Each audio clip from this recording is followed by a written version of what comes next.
Hi guys, welcome back to my channel. So today we're gonna do something a little bit different. I wanted to do more of like an intimate experience and bring you guys along just for something simple like going for dinner.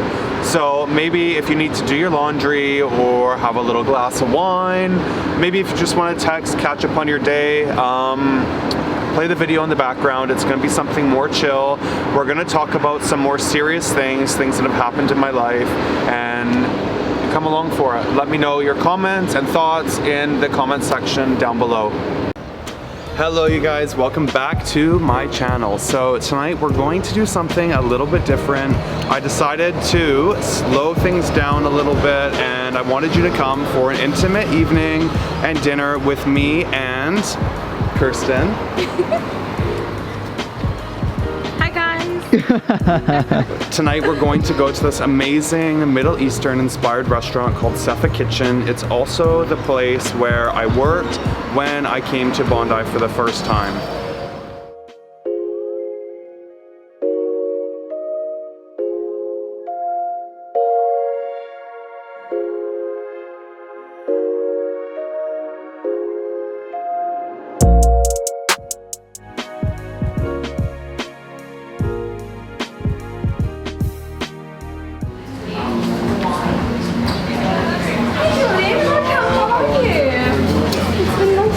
Very long time. Nice to see you. Hello, Rachel. Nice to meet you. This is my friend Kirsten. Nice to meet you. Okay, who wants to go first?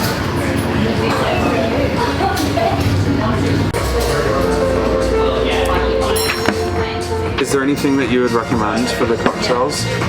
I like the salmon coconut margarita. Spicy pine is really nice too. These are my favorites, but What about the Turkish coffee martini? if you like the Espresso martini? yeah, it's really similar to espresso martini. It's coming with cinnamon ring. Ooh, Can we get two of those? 2 of those, yeah.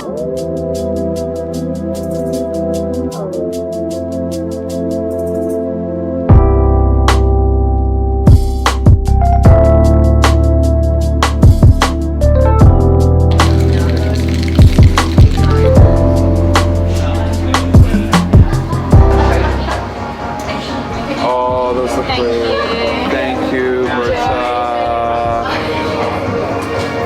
Cheers to Kesha.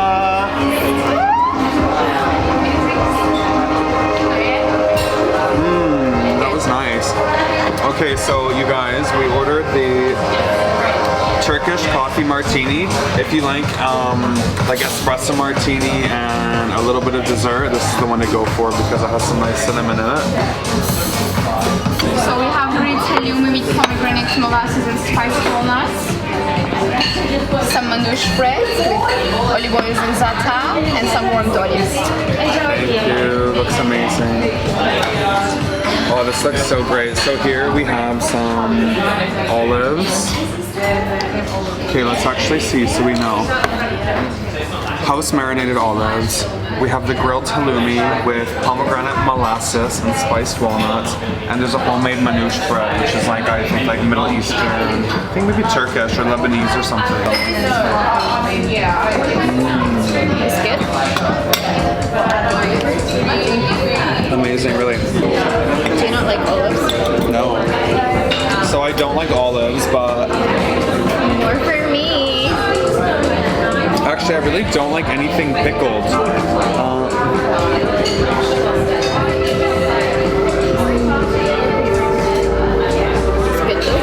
It's nice though.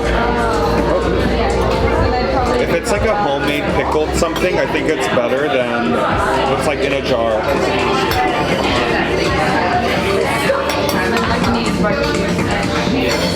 The beautiful bread, but nobody wants to be the first one to eat the bread. Oh, I don't want to break it. Shout out to Oprah, we love you, girl.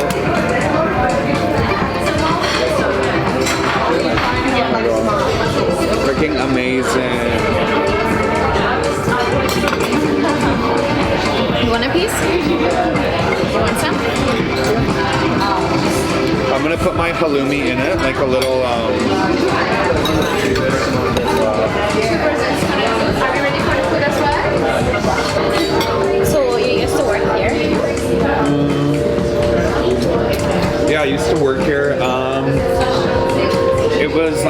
back in, oh no, I worked for the hostel, but then I started working here as like an extra job. The manager is, so the manager of this restaurant, her name is Sarah. She's fucking amazing, Swedish girl. One of my old co-workers, she was roommates with her. And so I started working here just as like a side job on the weekends. And then, I don't know, I used to make these crazy cocktails. Like one I made was called like the Good Morning America. I pretty much spent my whole time behind the bar just drinking. And then, yeah, it just wasn't for me, so sadly I left. But I'm still friends with Sarah, like I fucking love her. Actually, she's one of like the solid foundations of being here in Australia. She has this, you know, she's mature and she's fun, and I always feel safe like around her.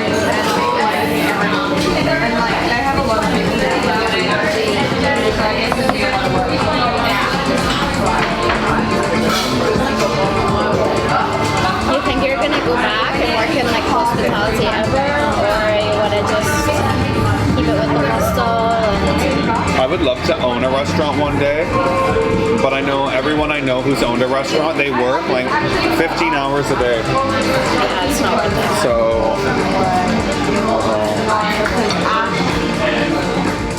I think like if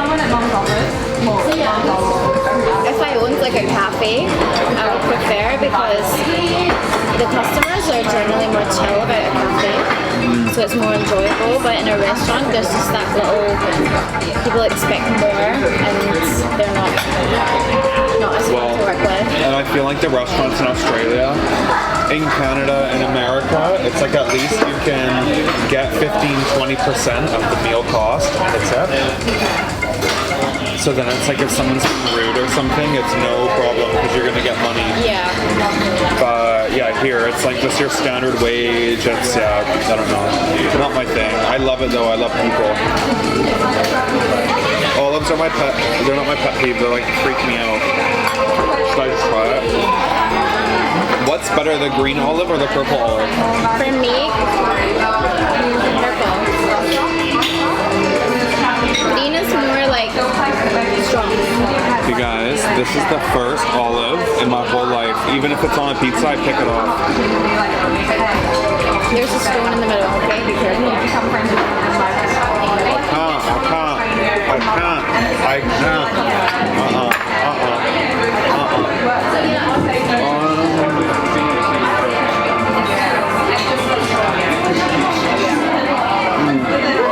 Honestly, after, what's it, Charlie and Dixie D'Amelio, when she's like threw up after eating the snail, something she didn't like, I'm not trying to get that kind of hate, so I swallowed it. No, I love it. Olives just aren't my thing, but the grilled halloumi, amazing. Yeah.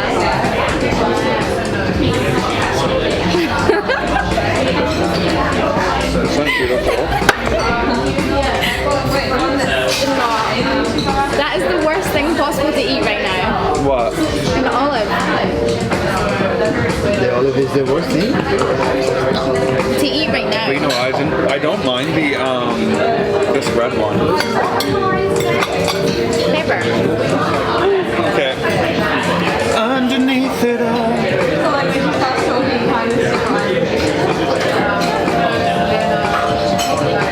What's your favorite? Halloumi? The bread. Yeah? Super salty. Anything with bread, I love. 1 second. I literally made a mess, like a little pit. Yeah. Should we cheers? Yeah. Okay, cheers really to knowing you. And it's been a pleasure. And all the fun times are All gonna the fun times.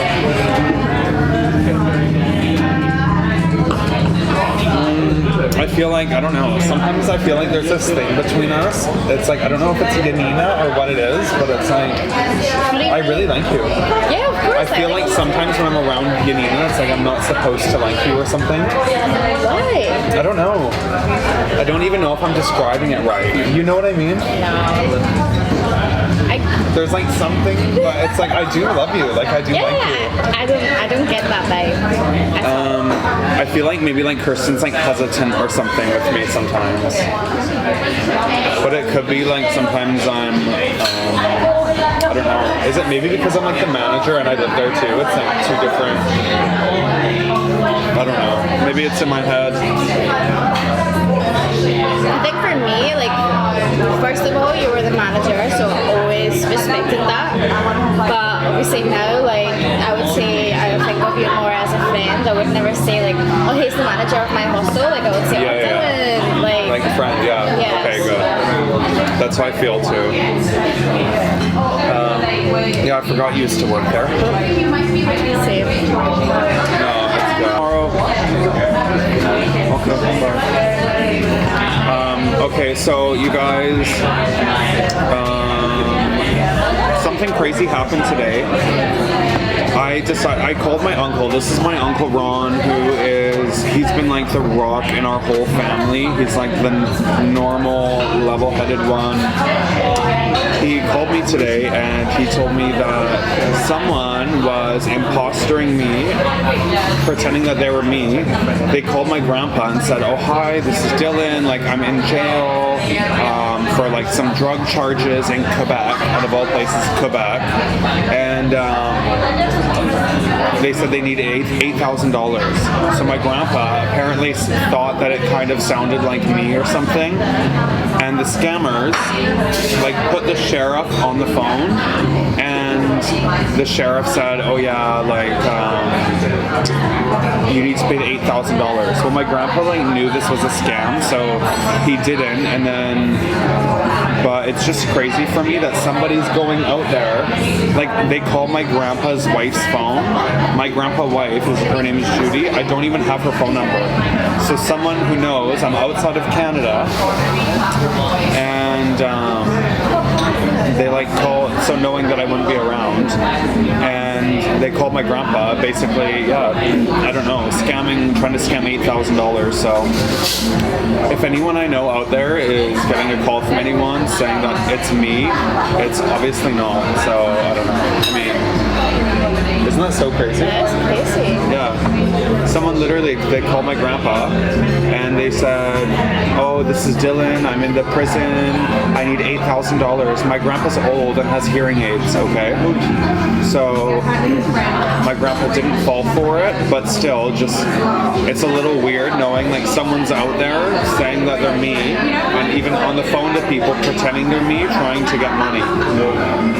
And you're... Oh my god. Here, wait, I'll use this. Is this what is this? Cauliflower with almond tartar, sour yogurt, and pineapple. She knows her stuff, ladies and gentlemen. Okay, so this is this amazing cauliflower. Wait, I have to show the dish.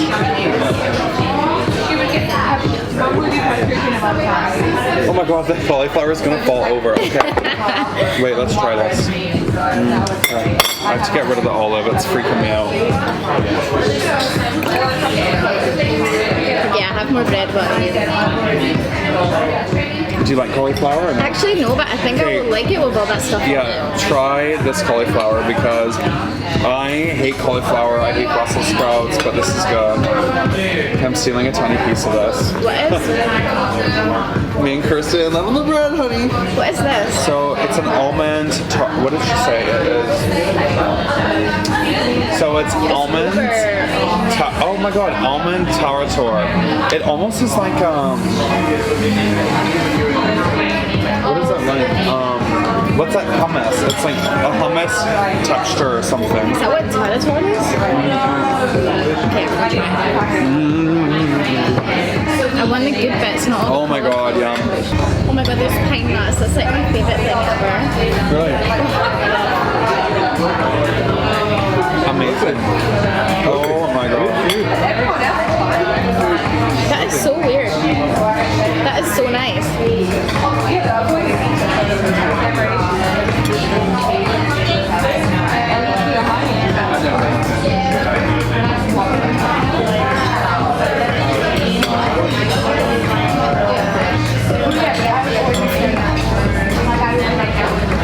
I'm like, where's my napkin, Mom? What is your dream meal? My dream meal?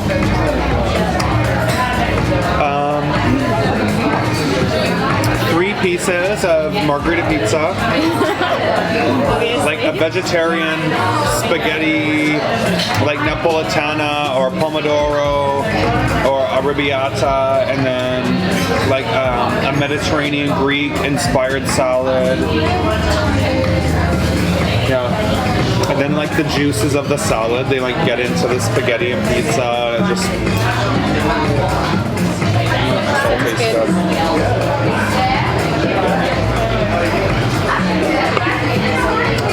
Okay, I have to have one more piece. I really want a cigarette. Cigarette? Same.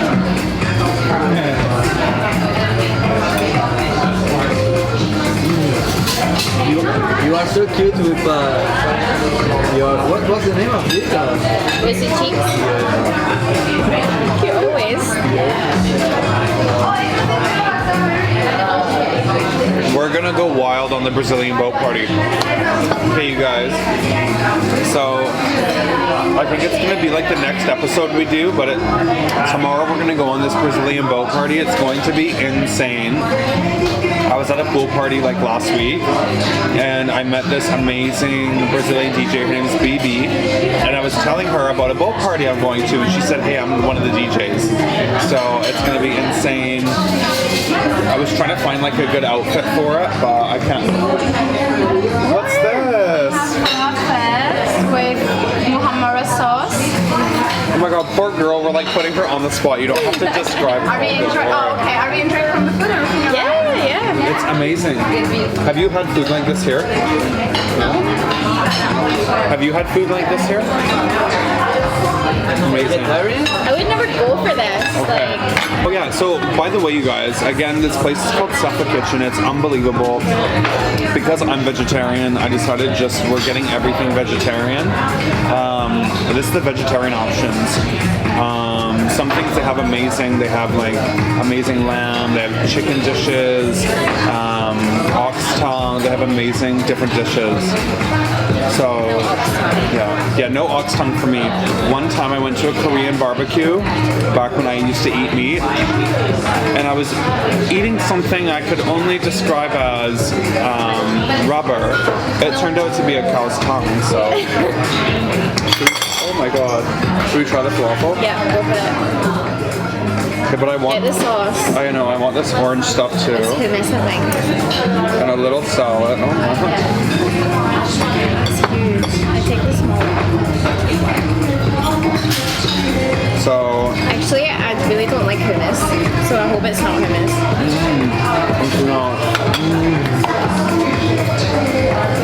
So hot. Listen, this falafel just has the tahini. It's tahini, I think. Or it's the... I don't know. The vodka's all... I'm literally almost feeling it after this one. What should we drink next? Cheers to that. Cheers. What should we drink next? Spice it up.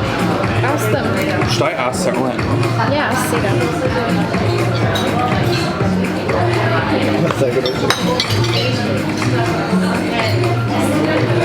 I love this camera down here, honestly, because I'm not going on any dates lately. Well, I haven't been going on any dates lately. I'd rather it be everyone at home. Like, I fucking miss all the people in my hometown, the people who used to live Bondi, everything. Like, I fucking miss you guys. So if you can go and like fold laundry or go get some food for yourself or go get a drink and then sit and watch this with us, like, I fucking miss you and I love you, and this is why I'm doing this.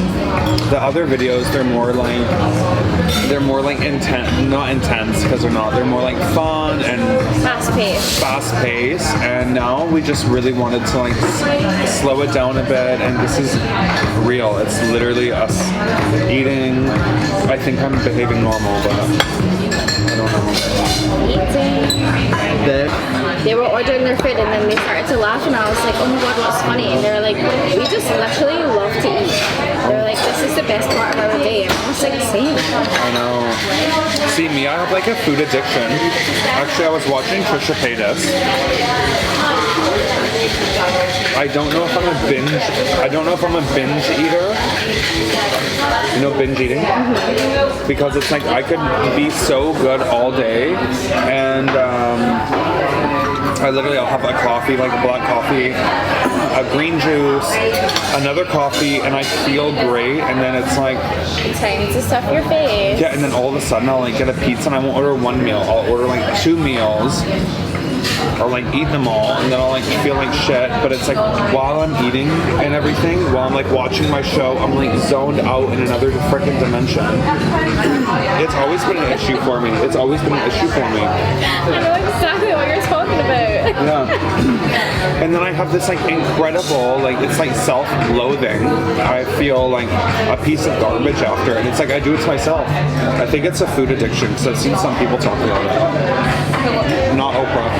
Don't you go through phases though? Like for me, when I go through phases where for 2 weeks I'm not hungry and I forget to eat and I lose weight, and then afterwards I'm hungry again like normal and I go back to normal, and it's always like up down up down. It's so weird. I was thinking this today actually. I thought maybe I'm like, maybe it's like if I'm in a depression and I don't realize, maybe I'm eating more. And if I'm feeling good or something, it's like I eat less. Like yeah, this week I seem to be like better. I've been like almost fasting throughout the day. But It's good and bad. Especially you have to work, so don't maybe fast around that. I know. Don't fast when you're at work, otherwise your work's not going to be good. But I cannot go to sleep, honestly, if I don't have like something substantial to eat. Oh, I can't. Really? I But then the can't. next day when I wake up, I'm in a bad mood and I don't realize that it's just hunger. I like obsess over it. I'm like, oh, I need a piece of pizza. I need something.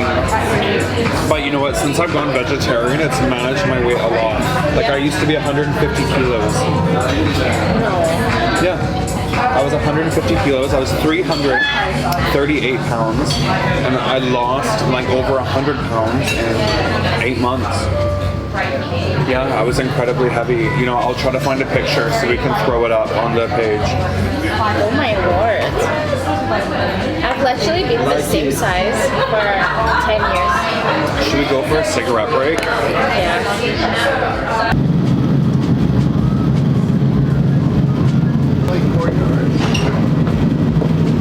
Yeah, I actually never really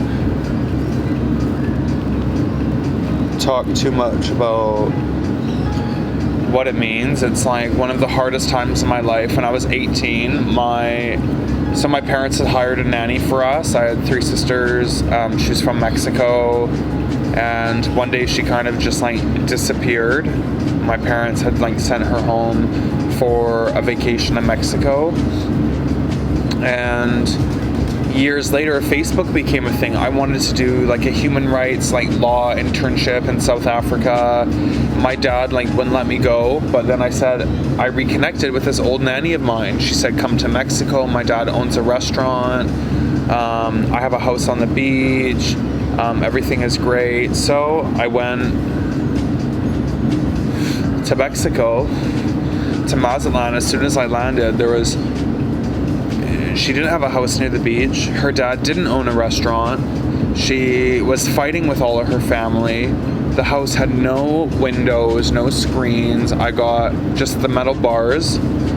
I got hundreds of bug bites all over me. There was cockroaches running on the floor, and like when you're from Canada, like any cockroaches, it's like a big deal. We don't have cockroaches in Canada, so if you see one, it's something very foreign. You know, like it's really freaky. So anyways, I had just come out of the closet, and I came from a place where I was so depressed, I was so overweight, I was so miserable, I just wanted to die. And then I came out of the closet and I just started to live more authentically. And fuck, I forget what I was saying, but so I go to Mexico and I stay with her. She starts telling me like she would leave me, go to Alcoholics Anonymous, Narcotics Anonymous, and I'd be stuck in this house in Mexico. This was like the ghetto. This wasn't like a resort area where you could go to the hotel, see tourists. It was the complete ghetto. no windows on the door. There's people with guns outside. It was totally scary. I was totally shocked. But because I had gone through all this stuff before with being depressed, I thought, okay, like, you know, and I'd watched a lot of documentaries to help get me through it about kids being born into brothels in India. So I thought, if these people can go through this, I was like, I can sleep on a mattress on the floor with cockroaches, right? So I stuck it out, and then one day she told me that, oh yeah, I ended up knowing kind of from my parents that one of the reasons they got rid of her, besides coming home from church and getting drunk off my dad's beer, like, by the way, these people, they bought her a car, they put her through school, college, okay, like they did so many good things for her. Well, she tells me when I'm in Mexico that not only was she recovering addict, all this stuff, but that she used to bring my little sister around her boyfriend who went to jail not for selling weed, but he was a pedophile. Oh my god. So all of a sudden I'm in Mexico and I'm thinking, who is this person? Like, my parents were obviously right for like firing her. I was like totally shocked at the reveal of who she really was. And I was paying for everything for her at the time, but then one day I came home, all my money was gone. She stole all my money was in cash. There was no ATMs around, no hotel, no Western things. There was no Wi-Fi, had no, weirdest thing, my cell phone did not work the day I went there. It didn't work, and I just never got a cell phone there, so I was totally stranded, and now I was stuck with no money, and I had to walk for miles just to go to this little store in a residential area, and I would like buy this like it was like an orange sugary drink because I was like shaking. I had no I wasn't eating, I hadn't eaten, I hadn't drank, I had no money.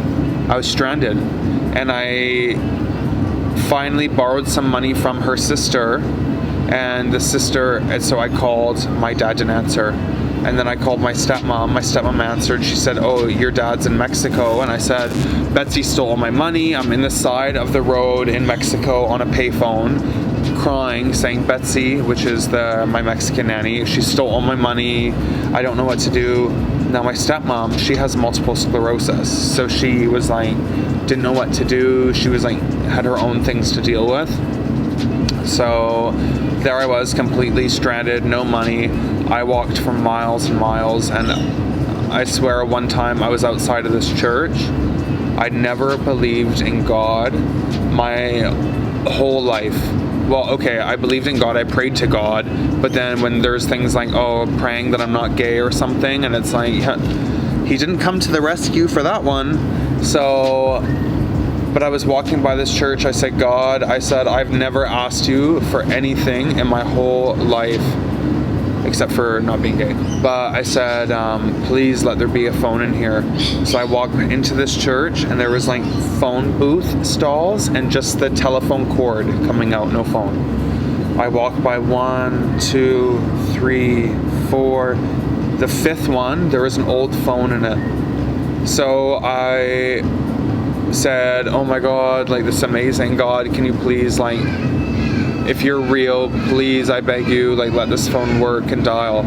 I called and it dialed, the phone worked, but I still could not get a hold of my dad. And this is my only parent. My birth mom left when I was like 10 months old, so my dad really was the one who raised me. He was like the patriarch of my whole family, and still couldn't get a hold of him. So for days I had nothing to eat, no money, nothing to drink. You know, they have like these big blue jugs of water you can go buy from the store. After one day it had all the bugs sitting in top, so you couldn't even drink the water. I thought, and then all of the revelations from this woman who was like my nanny, I thought was supposed to love me, I thought, oh, she's crazy. She had this vengeance, this anger that my parents took away her opportunity in Canada.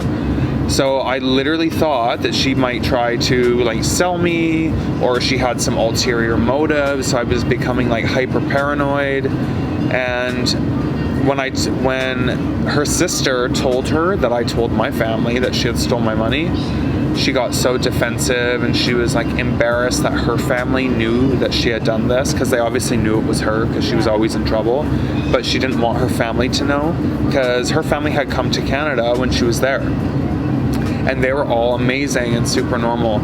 And yeah, after feeling so isolated, so alone, finally one day I borrowed some more money from the sister and I bought a can of Coke and I made a phone call in this phone booth, and it's like called Oxo, it's like a Shell gas station, and I called, my dad answered the phone. I broke down crying and I was hyperventilating so much. I was like he couldn't even hear. He was like, calm down, what's happening? And I said, Betsy stole all my money, like I haven't eaten, I haven't drinking, like I don't know what to do.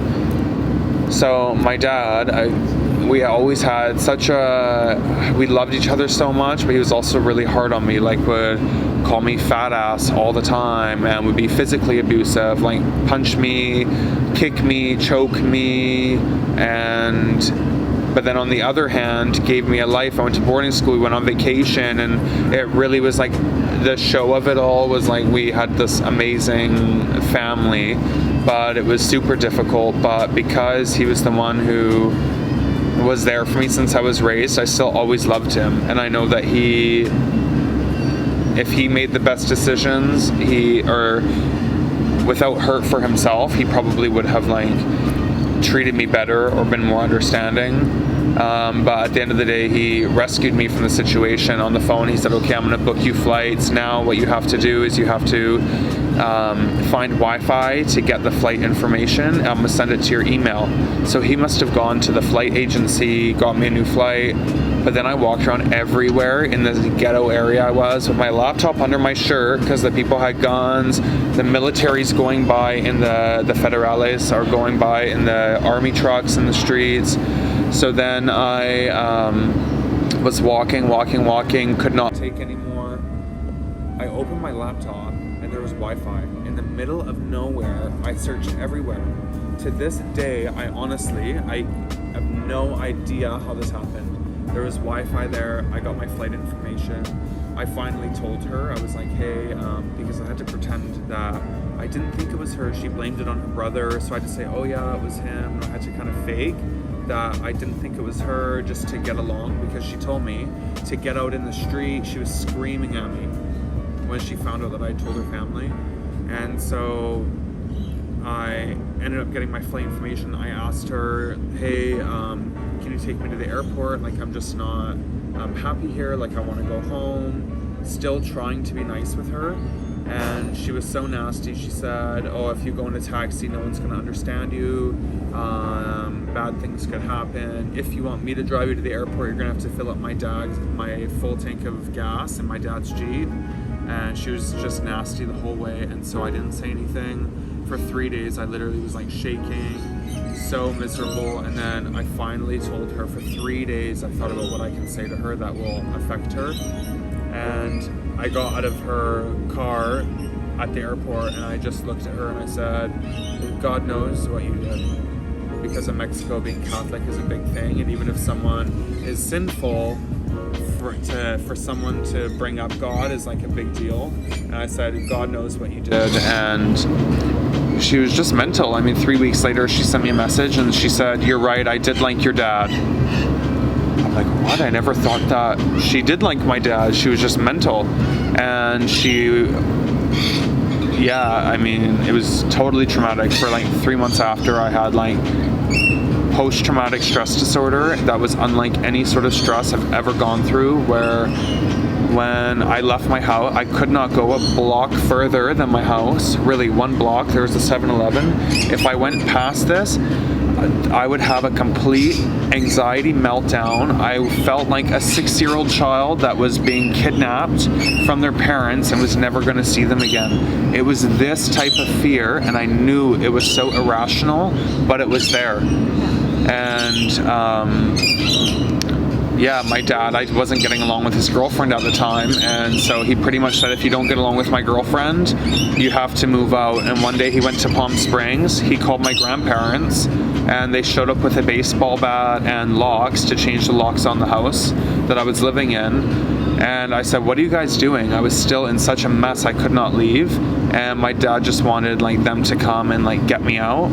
And so I called the police because they were literally there to get me out. And I was like, this is my house. Like, I don't, like, this is absolutely crazy. Like, they have no right. This is where I live. And I said, call my sister, ask her. She'll tell you that I live here. And so the police called my sister and they're like, oh, like, does your brother live here, everything? My sister said, like, no, he doesn't live here. And I had to pack up my stuff and leave my house with a laundry basket full of my things. And to this day, I do not forgive my sister for this because I was going through such a mental time that I relied on her to tell the police, yeah, I live there and this is my home. And yeah, she didn't, so it's still difficult. But anyways, let's go back in and eat some food.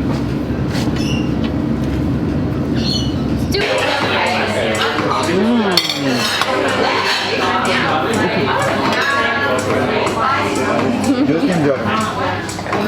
I want the cauliflower and Cauliflower is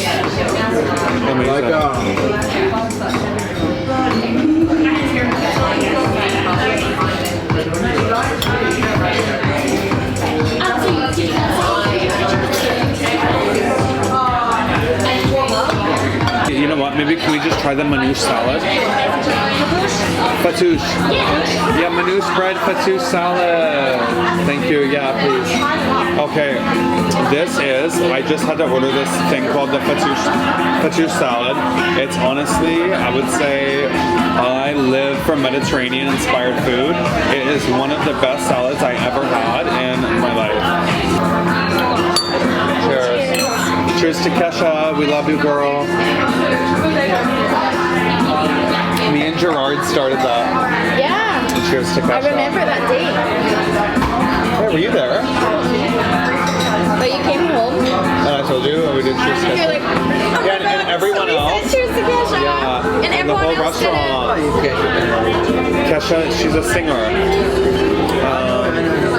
So one time me and Gerard were at a restaurant and we went cheers, I don't know why, we said cheers to Kesha randomly. We must have been talking about her and we got the whole restaurant, every person went cheers to Kesha, so. for everyone. Yeah.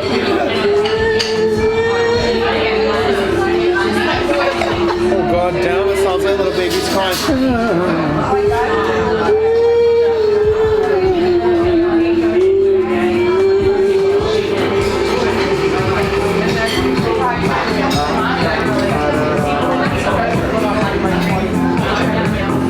They're like, get out. The wine's starting to hit my friends.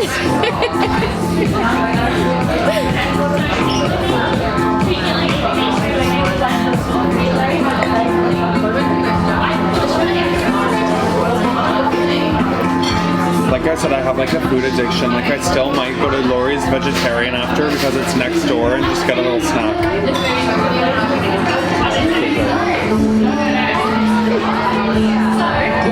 Help me with the olives, Alison. Help me to eat the olives. Why me? Because Dylan doesn't like. Come on, this is so good. Hey, come on. No, you can't. They need to pick. Oh my god. Can you guys believe Francesca's moving out on Monday? Thank God. Really? Yeah. I honestly, like, I fucking love her, but she drives me nuts all day long. And I feel like she always tries to, whenever she wants to get her way, she says, oh, you're not my friend, and like I feel guilty, and fuck, I truly love her. I love how she's so authentic in herself. But yeah, she causes me like a big headaches. But I also like too, because I'm like a manager, I like how she, if something's like dirty or something's not right, she'll like voice her opinion, and then it keeps me in check, that like, you know, letting me make sure I know, like, you know, what I should do. Yeah. Thank you. You guys, wait, get the camera. This is my friend Sarah. The one and only. She's the manager of the establishment, my old boss. Friends with Alex. Love you. Thank you. So yeah, Sarah, like I was saying earlier, she is one of the reasons I'm still here, literally. She's been a rock for me. If I'm having a hard time, I can talk to her. I can't say enough good things. And yeah, she's invited us over here to Sefa, so it's amazing. I fucking love you. So instead of cheers to Kesha, we're cheersing to Sarah. We love you. You guys, cheers to Sarah if you got a glass of wine with you. Okay, now try this salad. It's incredible. Yeah, it's actually good with the stuff that's in there. Just come with flowers.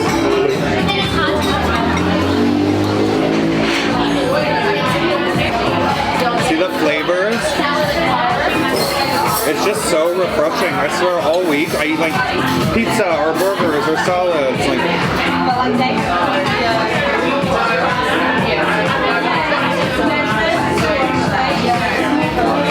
nice, right?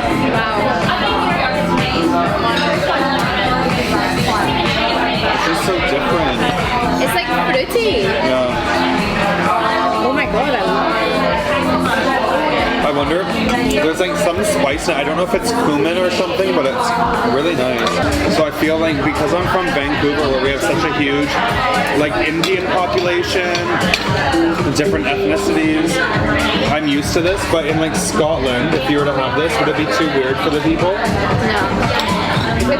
In Scotland we have so many different like varieties and Because they like curries, right? oh my god, yeah. We have such good Indian food, but it's all westernized. So if I went to like India, then I'm gonna struggle because it's not what I love. But to be honest, I love curry, but never with meat. Like I work with all these Nepalese boys, and they're always making like goat curry and like it's amazing. But for me, I'm so fussy with meat that I would rather like there wasn't any goat in it. You know what, actually, I don't know if we've had a chance to tell you guys, so I'm vegetarian. I don't know if I told you. That's why we're doing all the vegetarian food tonight. Everything is, it's not plant-based, but there's no meat, no seafood, so yeah, we're trying it. It's nice. It took me a long time. I used to eat chicken every single meal.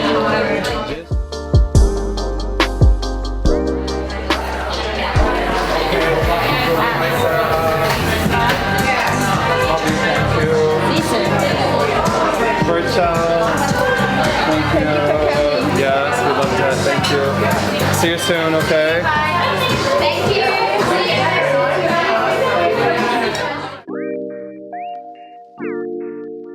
One. Hey guys, thank you so much for watching the last video. I know it was a little bit different and it was much longer than the ones before that we had, but I wanted to do something a little bit different. Honestly, for me, watching it back, it left me feeling a certain type of way. It's difficult to revisit some of the difficult things that I've been through, but I'm happy to share it with you, and I would love to do more of that. Comment down below what kind of videos you'd rather see from me. Do you want something more in-depth and serious, or do you like the videos before? It was just more partying and having fun and lighthearted. I know right now everyone goes through such a hard time in their days with the COVID, so we don't need more negativity, but I'm also trying to be real with you. So give me some comments down below. Let me know what you want to see. Next week, we have something crazy coming up. We have another boat party. It should be amazing. Come along with us and let's sail the sea.